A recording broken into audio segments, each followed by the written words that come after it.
Sebelumnya Pak, perkenalkan kita berdua ini, saya Firman Kurniawan, Saya Muhammad Rizky. kita berdua mahasiswa aktif Politeknik Negeri Sriwijaya, jurusan Administrasi Bisnis, program studinya Usaha Perjalanan Wisata, Bisnis Pariwisata.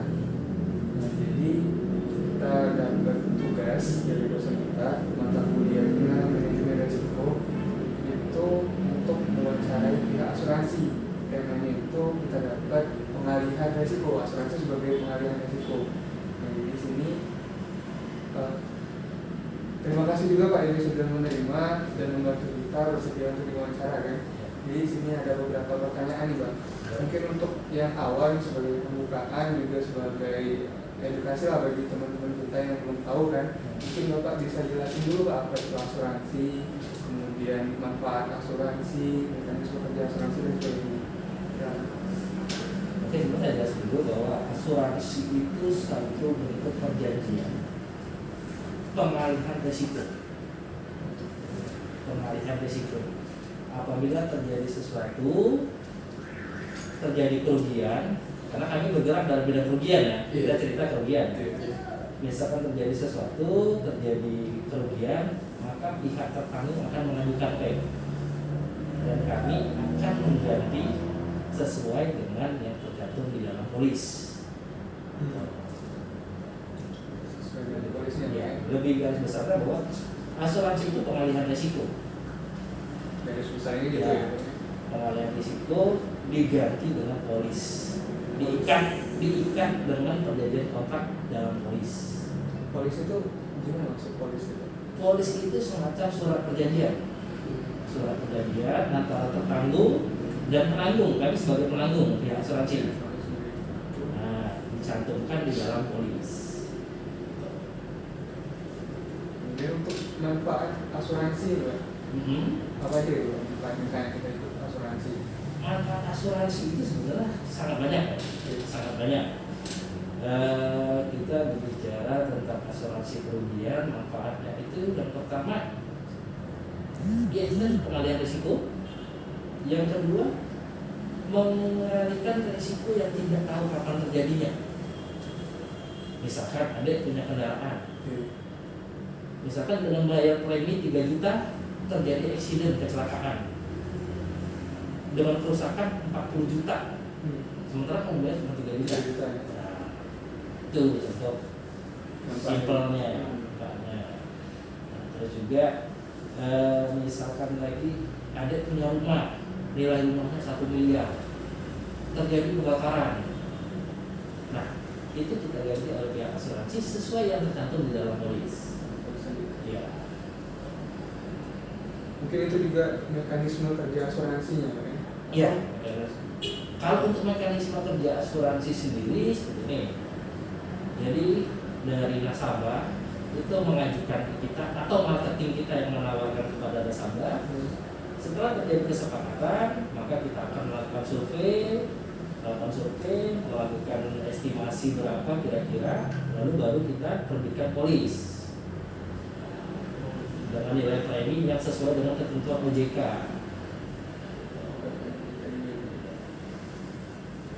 Nah Pak, pertanyaan selanjutnya nih Pak ya. Ya.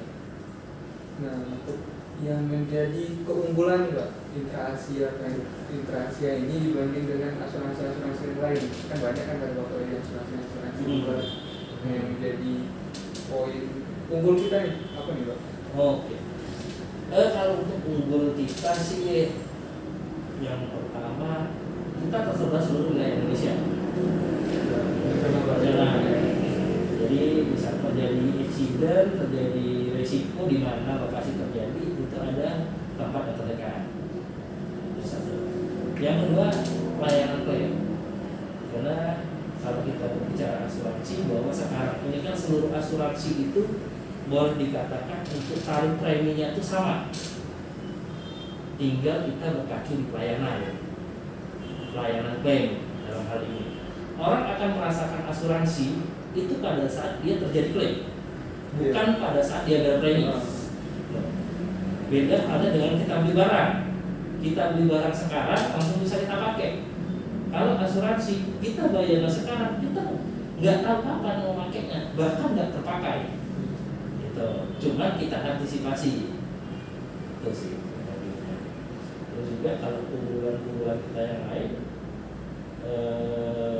dalam hal contoh kecilnya di kendaraan bermotor, kita SPK kita lebih cepat.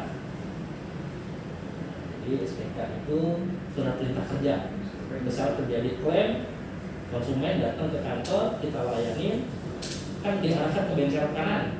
Nah setelah di bengkel kanan itu kan biasa kalau asuransi yang lain bisa sampai 3-4 hari baru keluar SPK. Kalau di kita 1 kali 24 jam itu sudah keluar. Jadi tidak terlalu lama untuk menunggu proses SPK-nya. Kemudian Kak, kita kan ini mahasiswa pariwisata gitu ya. Untuk kita sering mengadakan perjalanan, untuk kita mengadakan event, dan juga pengiriman barang itu termasuk masih cakupan kita sebagai pariwisata. Nah, adakah produk dari asuransi Mbak untuk yang bisa kita gunakan? Kalau untuk di kita itu ada yang namanya PA Travel. Wow. Namanya apa tadi? Personal Accident Travel. Accident travel. Ya, personal accident itu kecelakaan diri. Jadi contoh misalkan adik-adik melakukan perjalanan wisata dari Palembang mau ke Jogja, kan itu rutenya jelas. Berangkatnya berapa hari, estimasi nanti di sana kemana-mananya kan.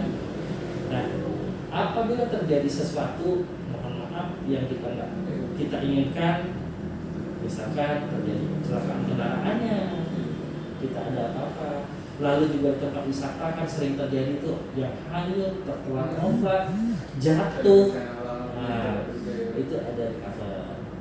Bahkan kita itu ada, kalau saya kemarin di Jambi itu ada kerjasama dengan semacam kayak Kampung Raja namanya. Kalau di sini semacam kayak Amanzi ya. Amanzi. Jadi di lokasi wisata itu kita cover asuransinya. Yang kita takutkan misalkan anak-anak tenggelam, anak-anak kesetrum, yang namanya tempat wisata kan populasinya kan banyak. Resikonya juga pasti ada, entah terprosok, patah kaki. Nah itu sih yang di produk kita itu namanya PA Travel. Selain itu ada produk lain nggak? Kalau produk ada, kita ada produk yang keluar negeri itu umroh. Umroh ya? Umroh. Jadi travel umroh yang namanya itu. Jadi misalkan terjadi apa-apa di sana sama konsepnya kurang lebih sama, cuman wilayahnya beda. Jawabannya juga lebih luas. Entah kita terjadi apa-apa di bandara.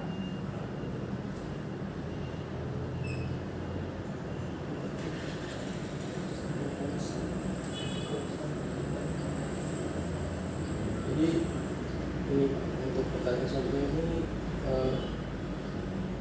mengapa ada banyak klausal dalam polis asuransi? Klausul dalam asuransi itu kenapa banyak? Kalau dibilang banyak juga enggak. Tapi ada persyaratan khusus. Ya contohnya misalkan kayak adik-adik di biro yang bergerak di bidang wisata ya. Misalkan tujuannya berubah. Yang tadinya ke Jogja, tiba-tiba di perjalanan nyelok dulu ke Bandung. Nah terjadi apa-apa kan nggak di cover. Makanya di dalam klausula itu, di dalam polis itu kita cantumkan semua. Tujuannya kemana, objek-objek wisatanya apa aja yang mau dikunjungi, estimasi waktunya berapa lama. Itu untuk travel wisata. Kalau untuk di properti, di kendaraan, kenapa kita? Karena kan ada unsur yang tidak boleh, itu kan asuransi ini sifatnya antisipasi, bukan disengaja. Kita berbicara moral hazard. Kadang ada orang yang selain asuransi itu sebatas untuk memperbaiki kendaraannya, sementara tidak ada accident di dalamnya. Nah itulah kenapa kita buat aturan-aturan seperti itu. Jadi dalam hukumnya dagang itu kan ada batasan-batasannya juga, ada aturan-aturannya supaya kembali lagi ke sifat asuransi bahwa kita pengalihan resiko. Kita mengurangi resiko, bukan mengganti 100% resiko. Itu tadi. Jadi fungsinya itu di polisnya itu ya. Di klausul polisi. Klausul polisnya. Untuk penentuan pembuatan klausul polisi itu gimana? Untuk klausul itu kita ada bagian tekniknya sendiri. Oh. Namanya bagian handwriting. Berarti. Bagian teknik. Ibaratnya dapur yang masaknya nggak ada. Oh, iya. Cuman secara aturan baku seperti asuransi kendaraan bermotor itu ada namanya PSKBI. Kalau untuk kebakaran properti itu PSKI namanya. Polis Standar PSKBI Polis Standar Kendaraan Bermotor Indonesia. Itu wording namanya. Wording polis itu menjelaskan semua apa yang di cover, apa yang enggak. Tapi secara garis besar memang kita banyak aturan yang mencantumkan. Karena kenapa? Kita sebagai pengambil risiko, bukan pengganti risiko.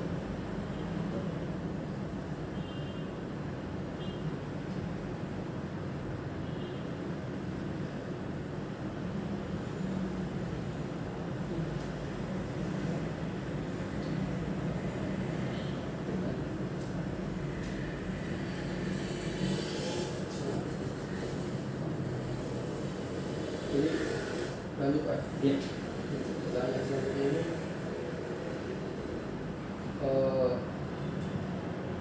mengapa dapat dikatakan asuransi itu dapat dikatakan sebagai pengalih risiko tadi? Asuransi kenapa? Kenapa asuransi dikatakan sebagai pengalih risiko?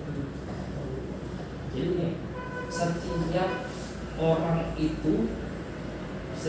punya harta benda pasti ada risikonya, ya. Nah, sekarang gimana kita berpikir untuk mengalami risiko ini? Kita kan antisipasi kalau terjadi apa-apa, ya. Balik lagi pertanyaan, jadi kenapa asuransi sebagai pengalih risiko? Ya karena kita memang secara produk memang kita pengalihan risiko. Dari arti asuransi itu sudah jelas bahwa asuransi itu sebagai pengalihan risiko. Jadi untuk menghindari risiko klaim yang terjadi di kemudian hari yang kita tidak tahu kapan terjadinya. Jadi di situ asuransi bukan Pak. Iya.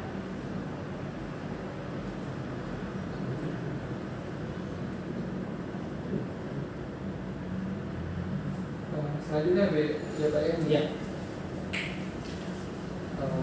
Kalau pertanyaannya agak kurang gimana itu mungkin tolong diluruskan ya. Iya. Soalnya kita kan paham juga nih. Jadi yang selanjutnya ini mengapa asuransi disebut berprinsip indemnity tadi? Oh. Asuransi itu bersifat indemnity. Jadi indemnity tadi yang dijelaskan tadi ya, penggantian ya. Penggantian terjadinya penggantian nilai. Jadi setiap harta benda, kami kerugian ya. Setiap harta benda, setiap risiko itu pasti ada nilainya. Kita penggantiannya sesuai yang tercantum, sesuai dengan nilai yang disepakati di awal.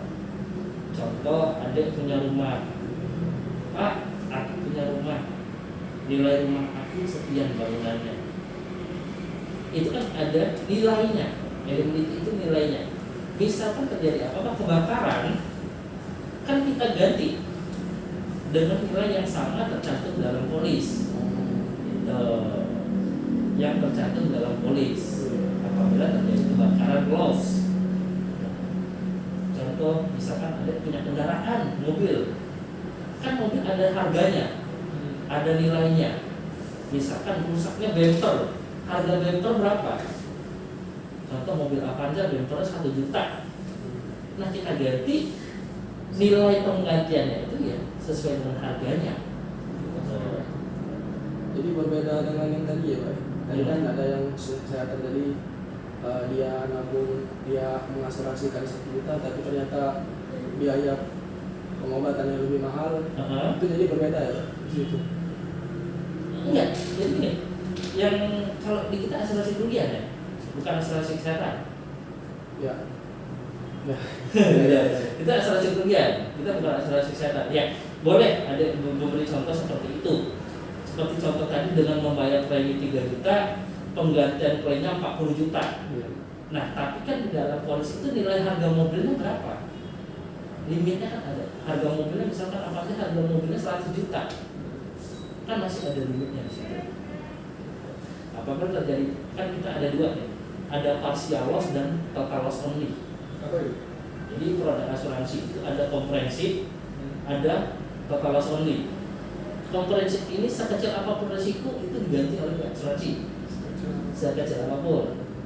Contohnya misalkan ada spion patah, lecet, itu diganti oleh asuransi.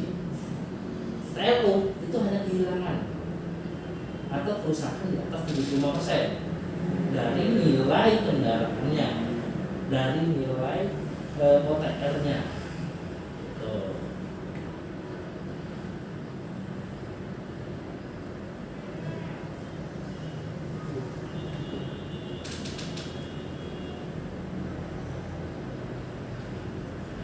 Mungkin ada pertanyaan lagi lain? Mungkin Bapak pernah nggak Pak menangani kasus-kasus klaim yang berhubungan dengan pariwisata ini, selain yang tempat wisata yang tadi? Kalau saya sendiri sih kalau untuk menangani klaimnya belum pernah. Tapi kalau merasakan klaimnya pernah. Oh, mana Pak ya? Pernah merasakan klaimnya. Gimana? Waktu itu saya cerita di Candi Prambanan. Hmm. Nah, di Candi Prambanan kita mengajak anak pas antri, anak yang namanya anak kecil ya, Iya. gendong-gendongan apa batas antrian itu ternyata ketimpa tangannya pas lewat. Nah, jadi kami diarahkan ke klinik di situ, di klinik di Prambanan itu. Nah, pada saat di situ ternyata di dalam tiket masuk itu sudah ada asuransinya juga, ternyata sudah mencakup dengan asuransi juga. Jadi kami masuk di klinik itu, di pengobatan segala macam itu kita nggak bayar sama sekali karena sudah di cover dengan asuransi. Nah, pada saat saya keluar, kan kita kan kesana kan dari jam 8 sampai jam 3 sore. Dan itu petugasnya bilang, Pak, nanti kalau anaknya ada keluhan atau bengkak nanti balik lagi ke sini supaya kita rujuk ke rumah sakit. Nah, ternyata pas sudah itu lihat anak udah nggak apa-apa, tapi saya tetap lapor. Nah, sama pihak rumah sakit dikasih rujukan, silakan Pak nanti datang ke apotek ini, klinik ini yang dekat rumah sakit Prambanan itu, Bapak tinggal bawa ini aja, memo aja dari kita. Kita nggak bayar sama sekali. Jadi benar-benar terasa lah ya manfaat dari Kita merasakannya, karena bukan kita yang klaimnya ya, kita ngerasain ya. Saya pun baru tahu ternyata pada saat pas di klinik itu dikasih tahu sama petugas kliniknya bahwa kita di sini sudah dikasih dengan asuransi, Mbak. Nah, jadi kalau terjadi apa-apa itu tanggung jawab kami. Jadi kami diarahkan untuk ya pengobatan atau segala macam. Kemudian yang terjadi lah di situ.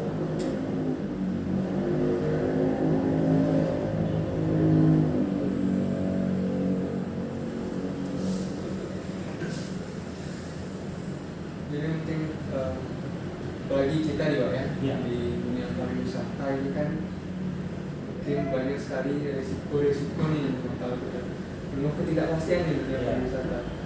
Jadi dengan adanya asuransi ini mungkin bisa sangat membantu Pak ya. Sangat lah untuk misalkan Pencegahan risiko. ya, pencegahan resiko ya. Nah, yang risiko tadi kan. Mungkin itu saja Pak pertanyaan dari kami. Mungkin ada Bapak ada pengen yang sampaikan, mungkin pengen untuk edukasi kepada kita mahasiswa gitu. Oh, gitu. Juga nanti bakal di-share lah. Soalnya Ya, kalau saya secara pribadi, saya selaku pelaku usaha di bisnis asuransi ya. Jadi untuk masyarakat pada umumnya itu kan edukasi tentang asuransi ini masih sangat sedikit. Kesadaran akan pentingnya asuransi ini masih sangat sedikit. Kadang orang banyak berpikir ngapain aku bayar, toh juga nanti nggak terjadi apa-apa. Nah, kita nggak pernah tahu apa yang akan terjadi di depan. Kita contoh simpel aja, contoh misalkan adik punya motor, biasa sekarang kan lagi musim, bilang motor, begal. Nah, itu kita nggak pernah tahu kapan terjadinya. Oh, itu tadi resikonya tadi. Jadi kita balik lagi, kita merasakan asuransi itu bukan pada saat kita membayar premi, tapi kita merasakan manfaat asuransi itu pada saat kita terjadi risiko itu tadi, kemudian pada risiko kita itu sih ya yang paling penting. Jadi saya harap adik-adik selaku pelaku mahasiswa sampaikan dengan teman-teman kalian, anak-anak muda, anak-anak milenial.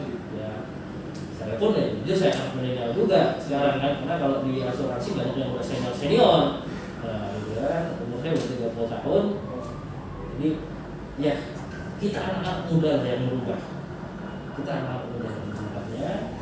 Jangan lagi kita mindset bahwa asuransi itu tidak penting. Asuransi itu sangat penting, baik itu asuransi kesehatan, asuransi kerugian maupun asuransi jiwa, itu sangat penting. Kenapa pemerintah membuat contoh asuransi kesehatan BPJS? Ya kita merasakan manfaatnya. Kita merasakan manfaatnya, pentingnya BPJS itu. Mungkin pada saat ada sakit, kalau dulu belum ada BPJS, biaya pribadi berapa? Nah, kan? Ya memang dari sisi pelayanan yang namanya umum ya. Apalagi kita kan baru juga. Kita nggak boleh mengejas bahwa pemerintah tidak memberikan pelayanan. Bukan seperti itu. Kita juga masih proses. Semuanya butuh proses itu. Sama halnya dengan kami asuransi kerugian. Ada orang-orang, oh ribet asuransi klaimnya. Ya kita nggak ribet, asal dokumennya lengkap, asal memang klaimnya claimable. Ya, tidak ada yang sulit. Karena memang sudah tanggung jawab kami melayani klaim yang terjadi. Gitu. Asuransi adalah bisnis kepercayaan. Itu yang paling penting. Asuransi itu bisnis kepercayaan. Sekarang ada percaya nggak kalau bayar kertas ini dengan harga 10 juta? Bentuk kertas. Kertas ya, Nah, 10 juta bentuk kertas ini. Nah, tapi kan apabila terjadi apa-apa, terjadi klaim, ya kita nggak tahu kerugian yang terjadi apa.